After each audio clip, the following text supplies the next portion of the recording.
Red Dead Redemption, a game that I've been playing recently and putting a lot of hours into, and simply because as a kid, I didn't get the full enjoyment of the game. I'm talking about single player wise. As a kid, I was just heavily devoted to multiplayer. All I wanted to do was level up, get the gold guns, play Legends and Killer game modes, Myth and Maverick game modes, gang matches, casual matches, grab the bag, all that type of stuff. Gang shootout, whatever the case may be. That's who I was. But as I've grown up and I've turned into the unk that everybody be calling me, even though I'm only 22 years old, I decided, why not? Why not just play the story not once, but twice? A year ago, I played Red Dead Redemption. And for the first time in a while, I'm talking about since being a kid playing on the Xbox, I played Red Dead Redemption. I kind of just ran through the story. I really didn't want to do no stranger missions. I didn't want to do no challenges and play extracurricular activities like liar's dice, poker, blackjack. I just wanted to just play the story, get it out the way, get a couple of achievements here and there that they give you if you just play the story and just move on. But I realized that I missed out on a lot of things. You don't even got to deal with challenges or anything like that to complete the whole game 100%. It's just small things like camp encounters, or you go out into Escalera and Chuparosa and you see the Mexican army gunning down rebels for hosting rallies against them. I'm going to show you an example. Tenemos que enfrentarnos a Coronel Allende. Ya no vamos a soportar estas injusticias. Ya basta, amigos. Basta. Juntos vamos a buscar la libertad para México. ¡Basta ya, agitadores! ¡Fuera de aquí! ¡Pendejos antipatrióticos! ¡Van a pagar!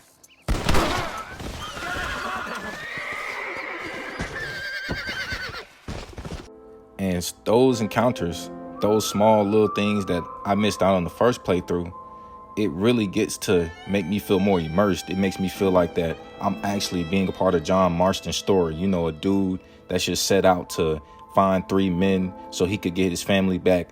And he has to be set out in a whole different country during a whole revolution. And another example of me missing out on things that Rockstar put their heart and soul into is camp encounters. Sometimes the camp encounters, they'll be talking about John Marston, even though they don't say his name or they don't know what he actually looked like. But they'll be talking about him, or they'll be talking about things that are going on in the local area. Lost his arm as a boy. They say he was shot off by a gringo. No digas. And instead of an arm, he had a cannon mounted in his shoulder. ¿Así? I hope my English was not too bad. How could I have missed out on things like that? And, as I've grown up now, I'm actually more developed in the brain to actually be patient and not have my patience be ran so thin because I just want to go shoot people. I want to do this. I want to do that. Now I'm able to have that patience to go through every single piece of the map to be immersed and understand the game.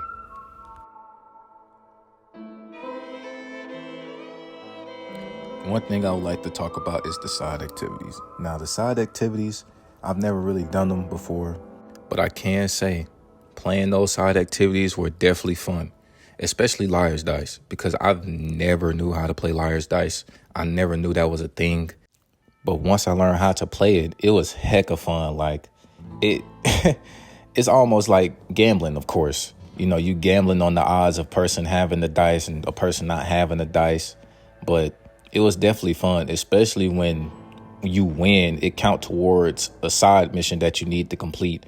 So you can have $200 for that one person that you met at the film studio or the theater, whatever you want to call it.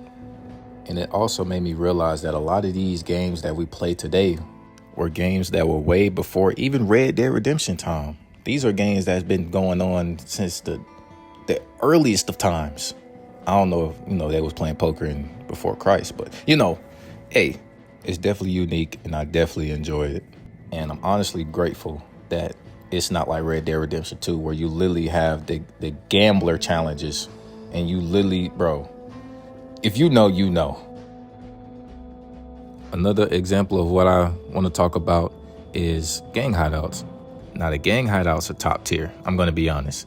It brings that little kid out of me that I always wanted to do as a kid growing up, just running around, shooting, not caring about the story. Gang hideouts bring that. And knowing that you get a little achievement at the end when you complete all the gang hideouts in each part of the map, it's something a little rejoiceful. It's something nice.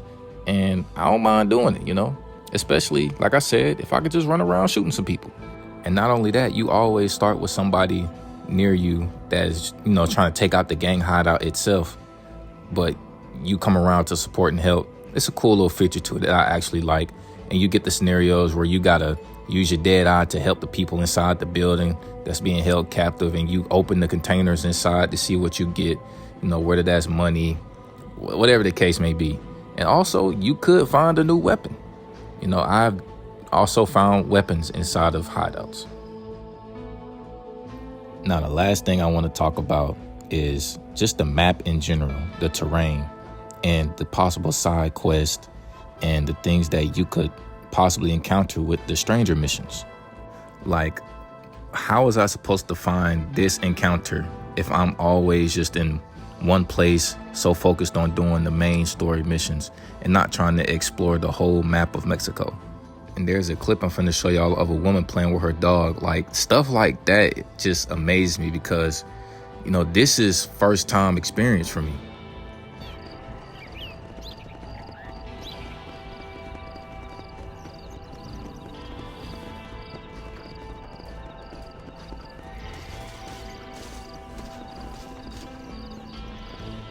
Like venturing out to small places around the map and finding stranger missions that could help you be more immersed into the story, give you something to do instead of just doing the main missions all day.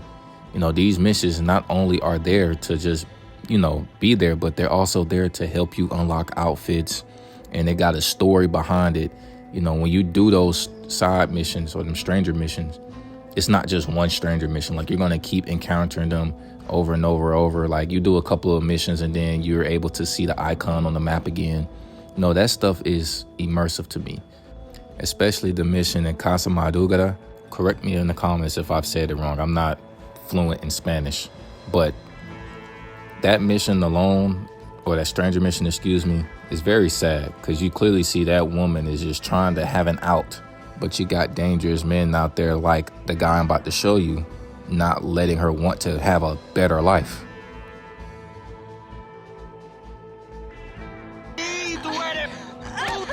Hey, Migo, give it a rest. Enough. Stop hitting the girl.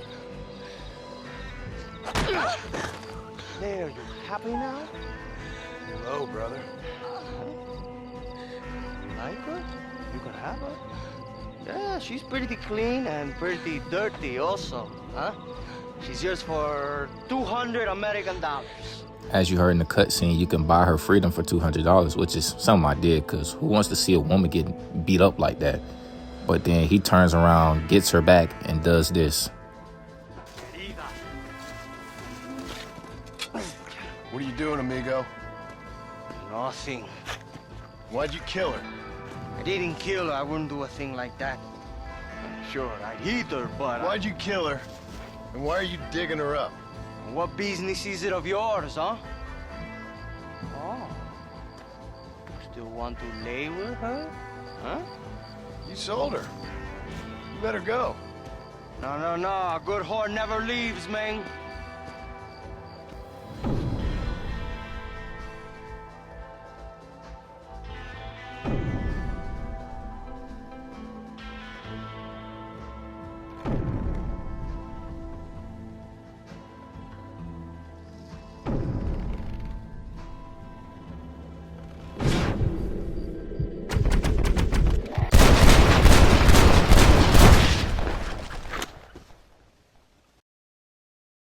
My overall point is I'm glad that I'm doing the second playthrough of Red Dead Redemption, especially because I loved Red Dead Redemption 2.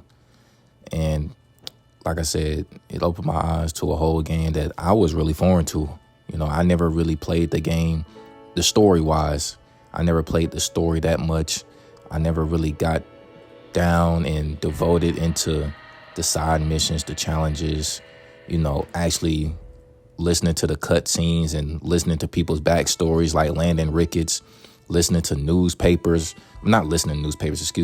reading newspapers and actually getting the nitty and gritty of what's going on around the world of John Marston. I'm glad I'm able to actually reap the benefits of playing, I would say, top 5 franchises in gaming history. Red Dead Redemption is definitely like top 5, if not top 2, in my honest opinion. But if y'all new, like, share, subscribe. I got more videos coming along the way, and I'm posting shorts. So if y'all want some short form content, go ahead and look at the YouTube shorts. And I'm so close to 500 subs, man. So like I said before, like, comment, share, and subscribe. Catch you on the next one. Peace.